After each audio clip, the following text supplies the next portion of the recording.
Ok, salut la team. Aujourd'hui, je voulais vous parler d'un truc qui m'est arrivé, une expérience. Et je voulais un peu avoir votre avis. Enfin, votre avis. Je vais avoir genre 20 vues. Je vais avoir ton avis, tu vois, par rapport à ce qui s'est passé. Et savoir un petit peu comment, genre, toi, t'aurais réagi. Est-ce que moi, j'ai réagi correctement, tu vois. Parce que là, je viens de créer ma société.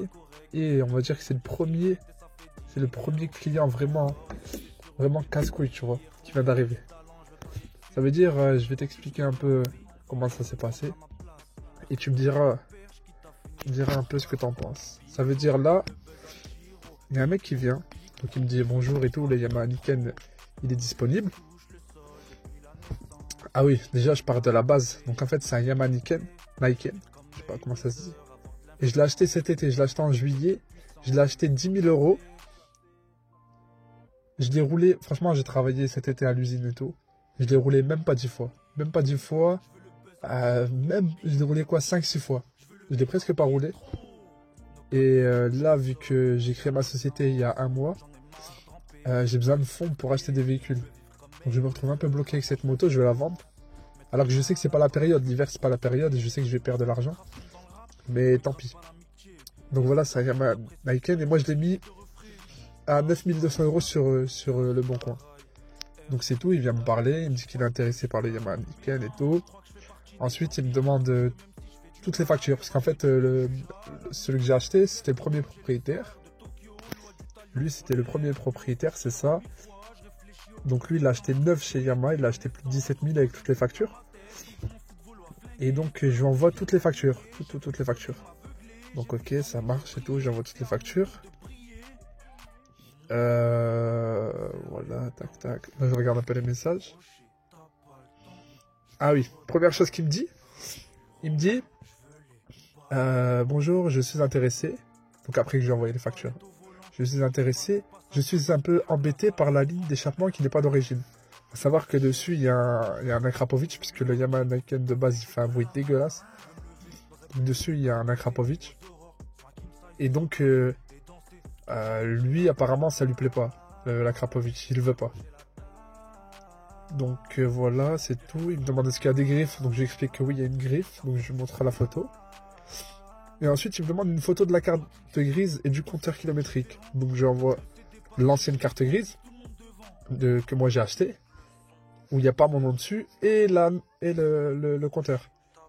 Et il me dit, avez-vous la nouvelle carte grise? Et en gros, faut jamais faire ça. Faut jamais envoyer ta nouvelle carte grise, puisque dessus, il y a ton nom, ton prénom. Il y a le numéro VIN du véhicule, le VIN. Il y a... la plaque, en fait, il peut tout faire. Il peut faire une doublette et il faut jamais envoyer la carte grise. Là, je me dis, putain, chier.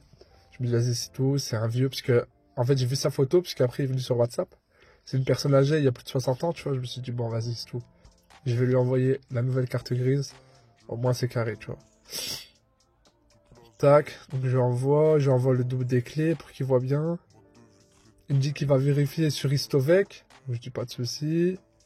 Mince. Voilà. Ah oui. Après, il me dit,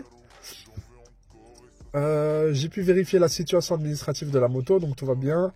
Cela vous semble possible que je pourrais faire un aller-retour TGV jeudi prochain. En gros, lui, ce qu'il veut faire, c'est venir... Lui, il habite à Bordeaux. Moi, j'habite sur l'île. Un peu à côté de l'île. C'est-à-dire que lui, il veut venir de Bordeaux jusqu'à Lille, en TGV, à côté de l'île. Moi, je vais le chercher. Déjà, moi, j'ai 25 minutes de route pour aller à la gare. Moi, je vais le chercher. Je lui montre la moto. Et après, il repart chez lui. Et si la moto, elle lui plaît, il revient avec une remorque. Déjà, c'est bizarre. Je dis, bah écoutez, venez directement avec la remorque. Si le véhicule vous plaît, vous partez avec. Et s'il vous plaît pas, ben, vous le laissez là, c'est pas grave. Il me dit, non, moi, je préfère faire un aller-retour. J'ai pas trop compris. Je dis, ok, bah c'est pas grave, écoutez. On fait ça. Venez, faites comme vous voulez, y a pas de souci. Et lui, après, il me dit quoi? Je lui dis, moi, je vais venir avec la moto directement à la gare. Directement à la gare, comme ça, vous pouvez voir le véhicule directement. Et lui, il me dit, non, je préfère venir chez vous. Parce que il y a des accessoires à voir et tout. Je dis, c'est pas grave, des accessoires, je les ramène à la gare. Il me dit, non, non, non, je préfère le voir chez vous, tu vois. Ça veut dire qu'en fait, je vais devoir aller là-bas, faire 25 minutes, revenir le déposer chez moi, parce qu'il veut venir chez moi voir la moto, et après le redéposer, et revenir chez moi, en fait. Il me fait 4 trajets à 25 minutes de route, juste pour... Je me dis, vas-y, c'est tout. De toute façon, tu veux la vendre, t'as besoin de fonds pour acheter tes véhicules. C'est tout, tant pis, fais-le. Je lui dis, ok, ça marche, pas de souci. Je vais venir vous chercher à la gare. Ensuite, il m'envoie un message. Il me dit, j'ai pu constater que les repose-pieds conducteurs sont complètement rabotés. Savez-vous si cela est lié au frottement dans les courbes? Frérot, chut, c'est une dinguerie qu'ils vont être comme ça avec des photos. Et en fait, c'est quoi? C'est le repose-pied, il est un peu coupé. Mais en fait, le modèle, il est comme ça de base. Ça veut dire que j'ai dû aller sur Internet, lui montrer que la pièce neuve, elle est déjà coupée. Je vous mettrai une photo sur YouTube. Je vous mettrai une photo. En fait, la pièce, le bout, il est coupé. Et moi, je les ai enlevés, ceux-là. Parce qu'en fait, vu que moi, je roule pas équipé, enfin, je roule juste avec gants et casque, c'est tout. J'ai pas des bottes. En fait, les repose-pieds, à chaque fois que je posais mes pieds au sol, ils me coupaient le mollet. Il est grave tranchant. Ça veut dire que moi, ce que j'ai fait, c'est que j'ai remis des repose-pieds d'origine, même si c'est plus moche. Même si c'est moins beau. Donc c'est tout, tac, tac, tac. Donc là, il me dit, ok, ça marche. Il me dit, j'ai le train qui arrive à telle heure, rendez-vous, ok, tac, tac, tac, tac, tac, tac, tac, tac, tac. Ok, c'est bon. Là, il n'y a plus rien dedans. Sur le téléphone. Donc après, le mec, il vient.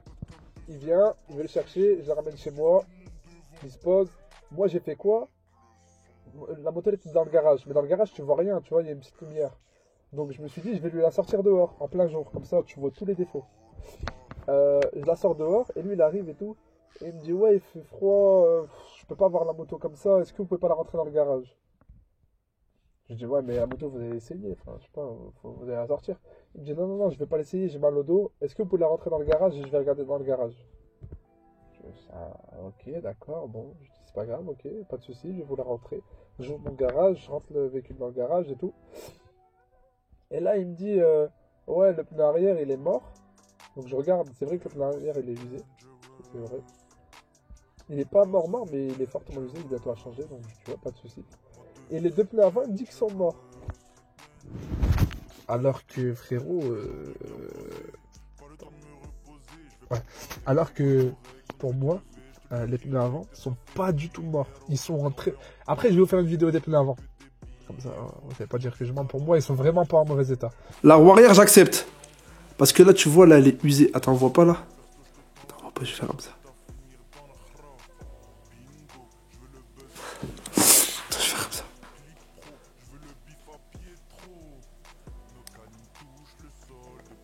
Là, on voit, là, on voit, elle commence à être usée. Bon, la roue arrière, j'accepte. La roue arrière, j'accepte. Putain, c'est dur.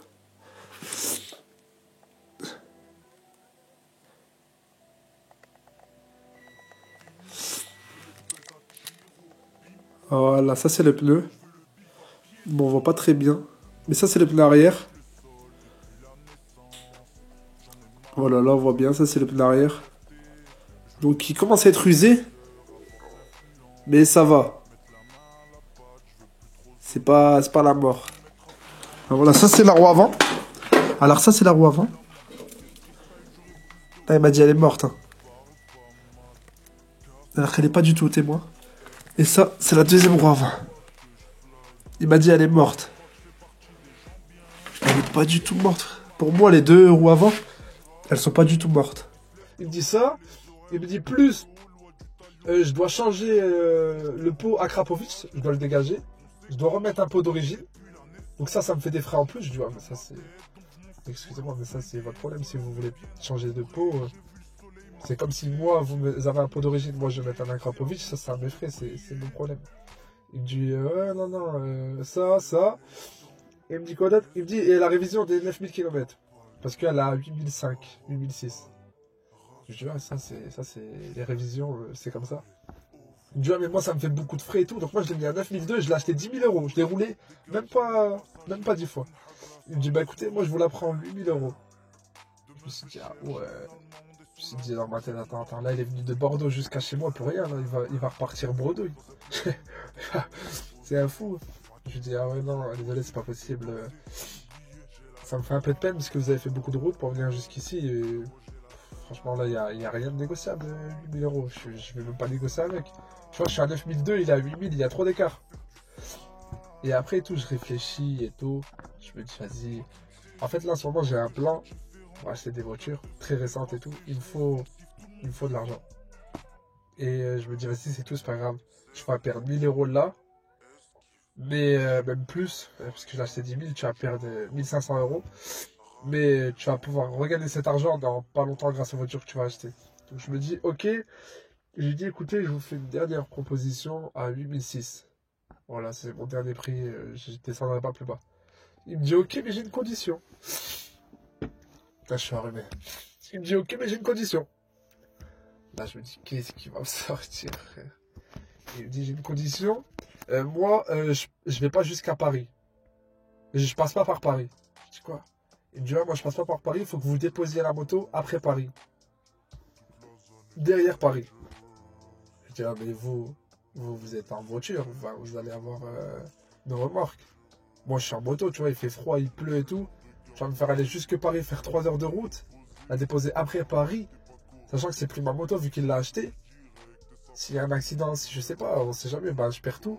Et en plus, je vais te la déposer jusqu'après Paris. Et après, je fais quoi? Genre, je fais quoi?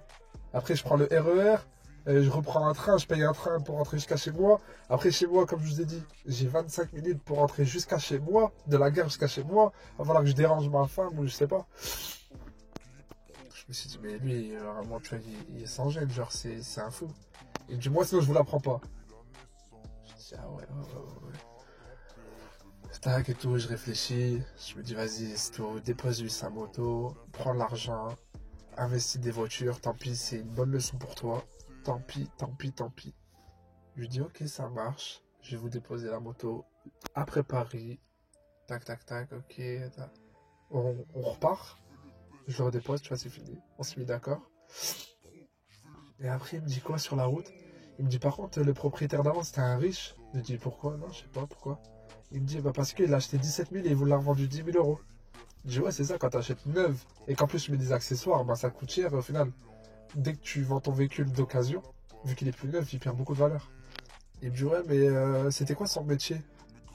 Je sais pas. Il me dit, parce que. Il me dit, parce que c'est bizarre et tout. C'était quoi sa voiture? Je sais pas, j'ai pas fait attention. Il me dit, vous la déposez avec une remorque? Je dis, oui. Il me dit, c'était quoi sa voiture? Je dis, je sais pas, c'était un 4x4, je sais pas. Il me dit, c'est une voiture de riche un peu? Je dis, je sais pas, je vais pas demander ce qu'il faisait dans la vie, mais c'est des questions que je vais pas poser.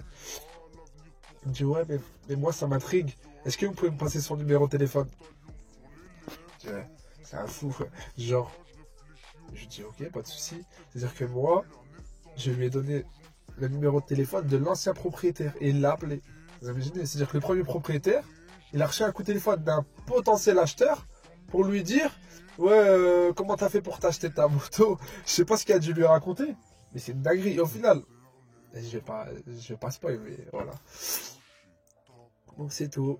On arrive à la gare et tout, je lui donne le numéro de l'ancien propriétaire. Donc je sais pas, il a dû l'appeler ou je sais pas. Et le lendemain,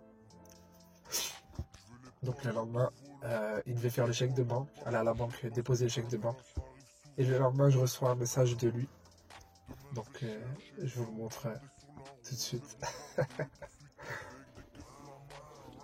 Alors voilà, il a pas pris la moto. Parce que pour lui, les pneus et tout, bref, je m'en fous.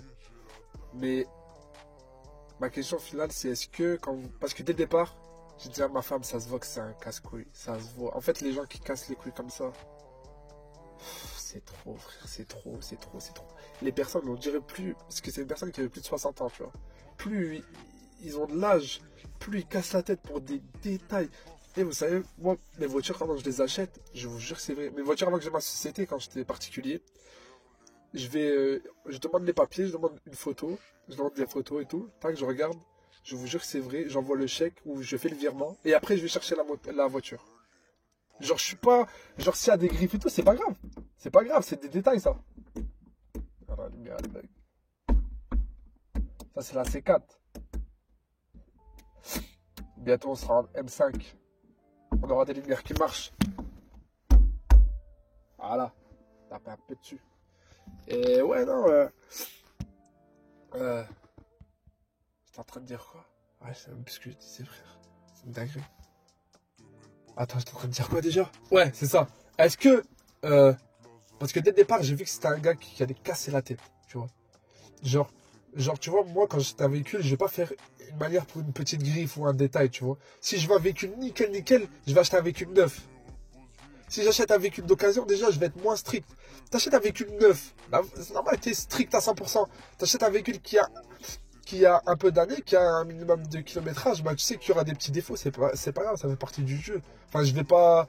Moi, perso, je suis comme ça, je vais pas chipoter. Tant que le véhicule, il roule bien, qu'il y a pas... Si après, il y a 2-3 petites griffes à droite à gauche, tant que c'est pas une grosse griffe, bah c'est tout, je vais pas taper des pauses. Mais les gens, je vais vous dire, c'est vrai. La plupart, pas tous, je généralise pas. Mais les gens, la plupart, de plus de 50 ans, ils cassent les couilles, c'est trop, c'est trop, c'est trop, c'est trop, c'est trop. Eh, je vous jure, regardez, j'ai un plan. J'ai un plan pour acheter des véhicules. En fait, c'est des véhicules de location de base, mais très récents. Tu vois, c'est des sociétés qui louent à des professionnels. Donc, en fait, bah, je ne vais pas citer les blazes et tout, je ne vais pas citer les fournisseurs. Mais en gros, je peux avoir là, il me faut des fonds. Mais en gros, je peux avoir des véhicules vraiment pas chers par rapport à ce qui se vend. Et je peux me faire pas mal d'argent, tu vois. Pour des véhicules très récents. Très très récents. Genre 2020-2021. Je peux les avoir à moins de 50 000 km et tout, mais il faut les fonds. C'est ça le problème. C'est qu'il faut les fonds.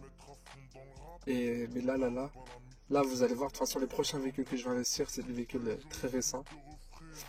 Et j'espère que ça marchera. Je mettrai une petite garantie avec en plus. Déjà, les véhicules sont déjà sous garantie. Donc ça, c'est rassurant. Je sais que les véhicules sont propres. C'est des véhicules de location. Chaque mini-boss, chaque petite griffe, ils l'ont pris en photo pour pas que tu aies de surprise en fait sur le véhicule. Donc tu sais chaque détail. Et toi, tu l'achètes voilà, en tant que professionnel. Il n'y a que les professionnels qui peuvent l'acheter, ces véhicules-là. C'est un super contact, surtout qu'il a des milliers de véhicules qui rentrent chaque jour. Ça veut dire que si j'ai les moyens, demain que je peux acheter 5, 6, 7 voitures, je peux les chercher. Et même si vous, je sais pas, par exemple, j'ai un client qui me dit, voilà, Brooke, je voudrais un Audi A4 très récent, les derniers modèles, pas cher, bah, je sais que je vais lui trouver, parce qu'il y en a des milliers en fait. Et donc ça, c'est un super fournisseur. Je vais garder contact avec. Je vais essayer de lui acheter 3-4 voitures. Bon, déjà, il faut que j'arrive à en acheter une. Il faudrait que je vende la moto. Mais je vais lui acheter 3-4 voitures au fur et à mesure. Et je vais voir si vraiment ça marche pas avec lui, que j'arrive pas à prendre mon bénéfice. Tant pis, j'arrêterai. Je chercherai un autre fournisseur. Mais ces prix sont très corrects pour les pros. Donc, normalement, ça devrait le faire. Et c'est des véhicules récents. Donc, il ne devrait pas y avoir de problème. C'est pas des véhicules très puissants et tout. Donc, ah oui, c'est pour ça que je disais ça. Parce qu'en fait, je suis un peu avec mon père, tu vois. Il m'aide un peu à mettre de l'argent et tout. Et mon père, tu vois, je l'appelle papy. Et je lui dis, papy, c'est mort les Audi A7, Audi A6 et tout. Genre, parce qu'en fait, on était sur Audi. Je lui dis, c'est Audi A3 ou rien. Audi A4 max. Max. On prend pas A5, A6, A7. C'est mort. Frère, ça va être des gens de plus de 50 ans, ils vont casser les couilles pour le moindre détail. Alors que c'est des véhicules neufs, hein. C'est des véhicules moins de 50 000 km. Mais ils vont me trouver un truc. Ils vont revenir un an après, ils vont me trouver un truc. C'est obligé. Alors que, en tant que particulier, j'ai déjà vendu des voitures. J'avais par exemple un CLA 45 AMG, bah, elle est sur la vidéo YouTube. Elle est sur YouTube. Bah, le mec qui me l'achetait, tu vois, c'était un gars de mon âge. Frère, il y avait des petits défauts, tu vois, sur la voiture. C'est normal. Il m'a jamais cassé les couilles. Il est venu, il l'a acheté, je lui ai montré, elle était propre, il est reparti avec direct. Là, récemment, j'avais le Audi A4 2018. Le mec, il est venu l'acheter. C'était un jeune comme moi, tu vois, il avait 30 ans, peut-être 29. Frère, il l'a acheté. Je lui dis, par contre, regarde, là, il y a des griffes, là, il y a des griffes, là. Il me dit, je m'en fous, tant qu'elle roule bien et tout. S'il y a des petites griffes, c'est pas grave. Tu vois, genre, c'est pas le même délire. Genre, le mec qui a 50 ans, qui a économisé toute sa vie pour acheter un véhicule à 40 000 euros, tu vois. Je te jure qu'il va te casser les couilles. Il va te casser les couilles. Il va revenir un an après pour un truc, un détail. Il va te casser les couilles. Et, donc, c'est sur ça que je termine ma vidéo. Vous. Si jamais vous sentez qu'un client, il va vous casser les couilles. Vous voyez? Genre déjà que la négociation, il va te casser la tête. Et même après avoir vendu le véhicule, il va encore te casser la tête. Est-ce que vous lui vendez comme le véhicule? Vous essayez quand même comme j'ai fait. En mode... voilà, vous essayez de vendre jusqu'au bout. Et si ça marche pas, ça marche pas. Ou dès le départ, enfin dès que vous voyez que c'est un gars qui va te casser la tête, bah vous vous dites... vas-y, c'est tout, je préfère laisser tomber. Désolé, je vous vendrai pas le véhicule. Tu vois. Et moi j'ai l'impression là avec ce que je viens de vivre là maintenant, je me dis, plutôt que d'avoir des ennuis plus tard, vaut mieux ne pas vendre le véhicule. Je te jure, je préfère perdre de l'argent. Je perds pas vraiment de l'argent, mais je préfère ne pas le vendre. Maintenant, si jamais il y a un mec qui me casse les couilles, tu vois, qui vraiment, je vois, il chipote pour... Je vous jure, je lui vends pas la voiture. Je lui dis, ok, c'est pas grave. C'est pas grave. C'est pas grave, c'est tout. Bonne journée, au revoir. Cordialement. C'est un truc de fou. Et encore, vous avez vu, le mec là, pour la moto, j'étais très poli avec. Je suis resté très poli, très poli. Pourquoi? Parce que je suis un jeune rebeu. Ça veut dire, lui, dans sa tête, il a dû se dire quoi? Il a dû se dire, ouais, il va m'insulter, il va... Et je vais parler très poliment, tu vois. Comme ça, en fait, tu vois, parce que la plupart des gens, on va dire, nous, en tout cas, les rebeux, on est mal vus, tu vois, dans les garagistes et tout, tu vois. Je connais plein de gens qui s'embrouillent avec des rebeux, tu vois.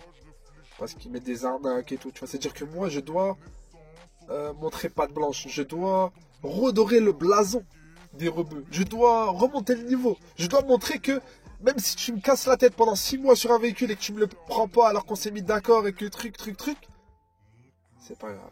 Bonne journée. Pas de soucis. Bonne journée. Faites attention à vous. Alors que dans ma tête, c'est le feu. Mais bonne journée à vous. Bonne continuation. Au revoir. Tu vois. Parce que je me dis, tu vois, le service client, c'est important. C'est-à-dire que si les gens, je commence à péter un câble, ben, je vais avoir des mauvais avis.